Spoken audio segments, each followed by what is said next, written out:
When Europeans first began to hug the coastline of West and Central Africa, they made quick work of African architecture.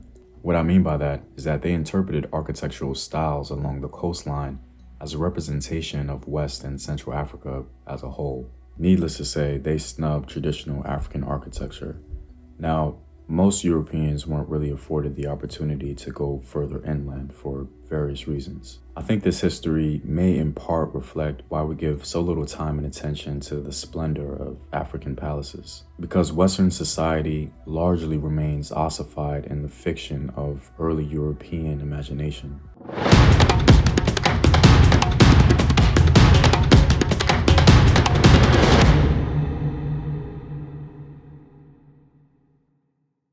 What up, African world? It's Home Team here, and welcome back to another video of African history, culture, and worldview. I want to share a project my team and I have been working on. We've made a pre-launch page for our project, Kings of Africa.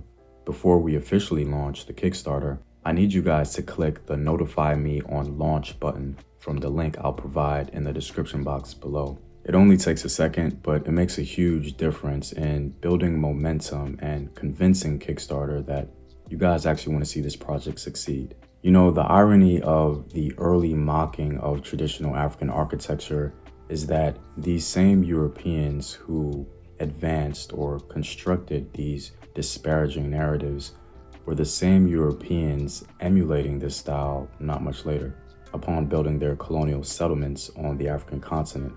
For example, early British and French colonial settlers and administrators, recognizing the merit of indigenous solutions to climatic comfort, emulated them by raising their expatriate mansions high above the ground and by developing a wall system composed of louvered doors and screened verandas. Many examples can still be seen in Abidjan, Accra, Lagos, and Dakar. One of the most exceptional palaces of West Africa observed by a European visitor was the Ashanti Palace. Of particular interest is a description made by a British traveler in the 1800s. What I find so fascinating about his description is the reference of other places to describe the splendor he's seeing in the Ashanti Palace.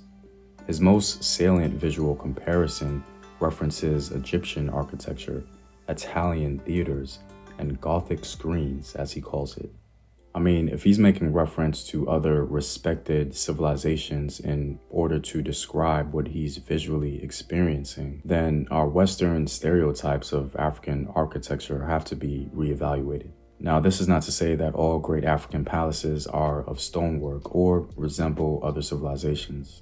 African architectural styles are diverse in their beauty. Rwanda's royal compounds use monumental thatched beehive forms, an incredibly unique type of building. This is architecture purposed as ceremony and kingship. It's not just about walls. It's a perfect example of design matching ecology and social life. One of my personal favorite African palaces was actually recently discovered in Mali. This palace was likely of the Songhai people because it was discovered in Gao, one of the centers of Songhai civilization. Archaeologists working at Gao uncovered vast stone buildings, fired brick entrances, thick masonry. They also found a smaller elite residence with painted plastered walls. In my opinion, the most impressive thing they discovered was a bathroom with a drain pipe beneath a pebble floor. Now, mind you, this was in the 10th century. I can't help but feel a modern vibe to the pebbled floor. It almost sounds like something I can experience in a luxury hotel today.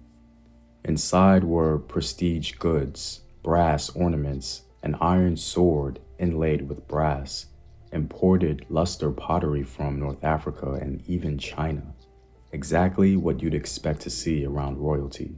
African architecture, along with their great palaces, were diverse, like mentioned before. It was purpose-filled, climate-smart, and royally conscious. Now, there are many palaces not actually mentioned in this video, like the palace structures of ancient Nubia, Ethiopia, and Zimbabwe. So keep that in mind. I believe it's truly time that we not only talk about the beauty and splendor of Africa, but we ensure that its legacy isn't outweighed by the the recklessly crafted stereotypes of African people. It's one of the reasons why I took time to create this book about our most prodigious kings, so the names of our great historical figures can roll off our children's tongues with ease, just like any other. Well, I'm all out, guys. Be sure to show your support by clicking the link in the description box below to be notified when the Kickstarter launches. And please be ready to support it. And if you like these videos and want to help in its continued production, support the home team on patreon.com. The link is in the description box below. Know thyself. Remember your ancestors. Peace.